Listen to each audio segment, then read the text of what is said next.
Right, we're at Plaas Praatjies here at the Vlei Boerdery, and we have with us two special guys, Stephen Antonovich and Willem Steenkamp from Hex School. Stephen, 27 years in the industry is a real legacy. Tell us a bit about Hex School, how it works, what makes it so special. I think we are a producer-driven organization, owned by the farmers, run by the farmers. We started originally as a co-op. We are now PTY Limited, and we specialize in grape cooling. Started in the 80s. I think those days the planning was for something like 4 million cartons. They said the valley would never produce more than 8 million, and I think the valley's on 26 million already. So there goes those calculations. Proud history for the farmers. Volumes have grown exponentially over the years. So most of our thinking is producer driven. I do believe the valley has some of the most innovative grape farmers in the world. Farming practices, packaging, cooling, and it all comes together at Expo, representing approximately 47 different exporters, doing in a good year 18 million cartons. Wow. With me I have Neil Hugo, my colleague at Impact. He's been in the fruit industry, I think, also close to 40 years. Neil, any comments from your side or questions you have for Willem? Ja, dankie. Ja, Willem, soos Steven nou genoem het, wat die volume is 20, 40 jaar gelede, heel klein volume is, vandag amper 20 miljoen druiwekartonne, maar julle hanteer ook ander produkte by Exco. Ja, Neil, ons huidiglik, soos Steven nou gesê het, ons grootste fokus is maar druiwe. Dis waar ons, kom ek sê, waar ontstaan is in die Vlei. Doen so, sê nou 125.000 pallette druiwe in 'n seisoentyd, en dan van hierdie tyd af aan tot so einde Oktober gaan ons oor, en dan doen ons 'n bietjie citrus ook. So die laaste 5-6 jaar het die citrusbedryf, of by ons taamlik opgetel, so ons staan nou op so 32.000 pallette citrus wat ons in 'n seisoentyd hanteer. Om vir soveel uitvoerders hulle vrugte te hanteer, dit moet baie uitdagend wees, na verskillende markte. Ek kan my voorstel met die verkeisers hoe om houers te laai. Ja, dit is maar altyd 'n uitdaging. Hoe meer groter die volume en hoe groter is die kliëntebasis, so definitief, groot uitdaging, volume is een van ons uitdagings. Het maak jou sterk in 'n groot besigheid, maar op die einde van die dag moet jy dit kan hanteer. So yes, volume is definitief 'n groot uitdaging aan die een kant, en dan 47 uitvoerders, en ek dink ons het 150 pakstore op die kommersieel op ons boeke, wat by ons lewer. So ja, dit raak uitdagend, maar op die einde van die dag, ek dink ons het 'n goeie span, en ons het gelukkig lekker baie ondervinding, en die Hex School bestaan al lank in die bedryf. So dit het maar gegroei met die tyd en saam met die bedryf, so ek dink op die stadium van die geveg kan ons saam dit nog als gaan hanteer. Steven, die wit olifant in die kamer is die havens, en 'n mens moet daaroor praat, want ek weet jy is onder ontsettend baie druk om containers daagliks uit te ry. Vir die man op straat in 'n baie maklike, in a easy way, just to explain it. Wat moet gebeur dat dinge nou glad loop? Want dit kom al jare, die mense, dit is dieselfde storie oor en oor. I think I have empathy with the port. I started working in the old Deciduous Fruit Board in the port in 1982. What has changed? Nothing has changed in the port.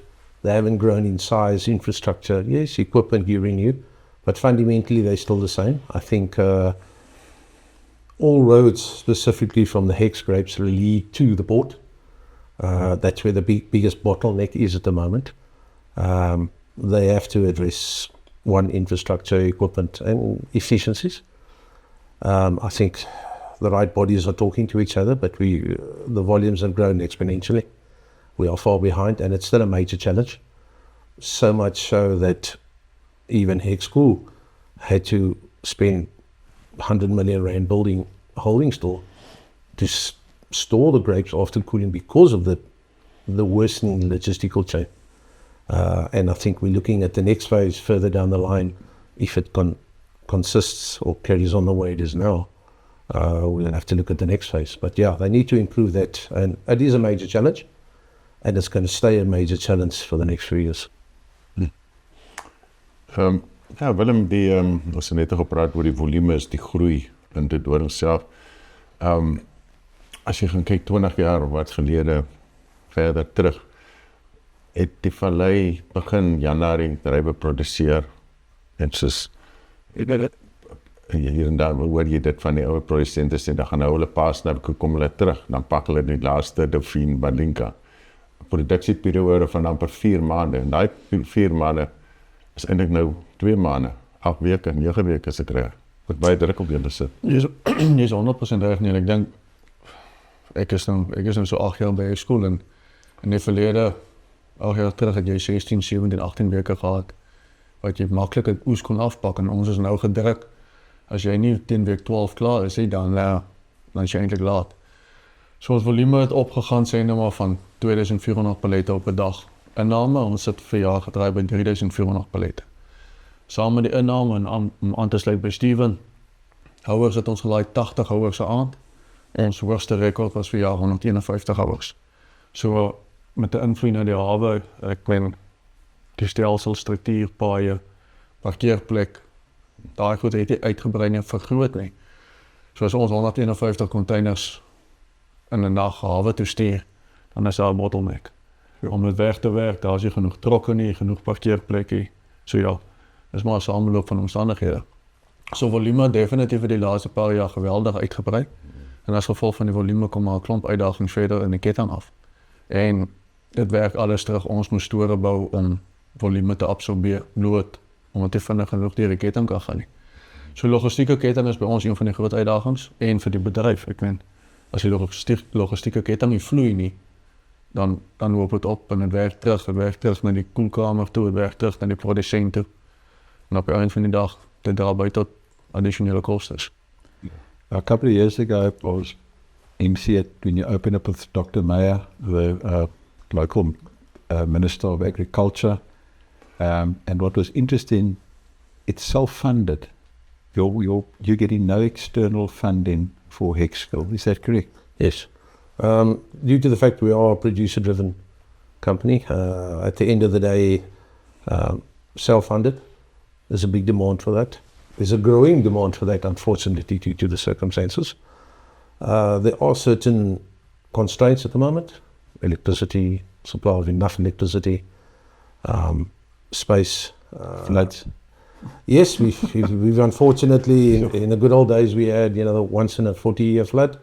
A few years ago, we had 4 of them in 3 years. So we've lived through them. We've managed them, and that's the good thing about working with producers. Producers they live in faith. Yeah. You live in faith. You're forward next year. Yes, things go wrong, challenges come ahead, and you work through it, and growing. Hopefully, continue growing at a rate. So yeah. Self-funded, unfortunately, those additional costs are carried by the grapes or carried by the producers, which is most probably not the right scenario you would want, but it is necessary going forward due to the fact that we've gone from a 25-week period down to a 12 or 13-week period packing season. The logistical chain is under pressure. And we'll have to look at alternatives for that. I mean, so much so that if you look at the rest of the grape industry, Northern Cape goes to Walvis Bay, Northern Cape goes to PE. We have a lot of times where our own exporters ship to PE and not to Cape Town due to the constraints in Cape Town. So, yeah, those are the challenges. Ja. En Willem, jy is ook al baie jaar in die dorings wat hier so bly.